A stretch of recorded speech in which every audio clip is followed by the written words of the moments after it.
All right, before we get started, I wanted to thank you guys for all the support. We are well on our way to 500 subscribers. We got some really informative electrical content coming your way. We have these panel guts. It's an old Federal Pacific, a really bad brand of breakers, but we do have it set up. We've got a makeshift neutral bar here, and all this goes back to a receptacle. Right now this is not plugged in, so don't worry.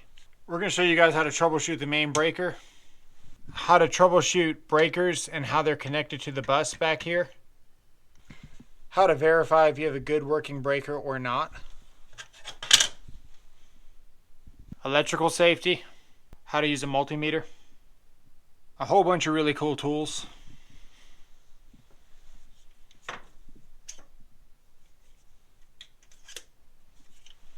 So make sure you subscribe so you can follow along, because we have a lot of new content coming out. A lot of my newest subscribers are from shorts, and a lot of my newest subscribers are from the electrical content that I'm doing on my shorts. So we're not changing it up completely. We're still going to be doing the same regular content, but this is something that is a lost art that not a lot of people know how to properly do. Even really experienced technicians, I've seen videos of very experienced technicians, and they'll talk about going to a troubleshooting call. They don't mention ever putting their multimeter on the line or the load side of this breaker and mentioning any voltages. But they'll say something like, oh, well, I replaced the fuse, or I reset this breaker and the power turned back on.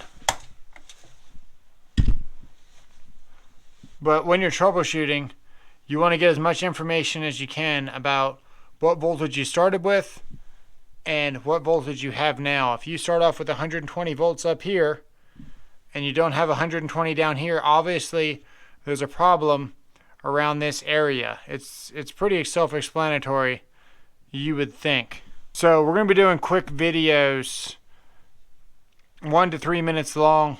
I'm not going to try to bore you guys. It's going to be jam-packed with a whole bunch of info. And if you got a house, this can help you save a ton of money. It's very expensive to have an electrician come to your house and do troubleshooting. And then on top of that, finding out that your main is actually broken.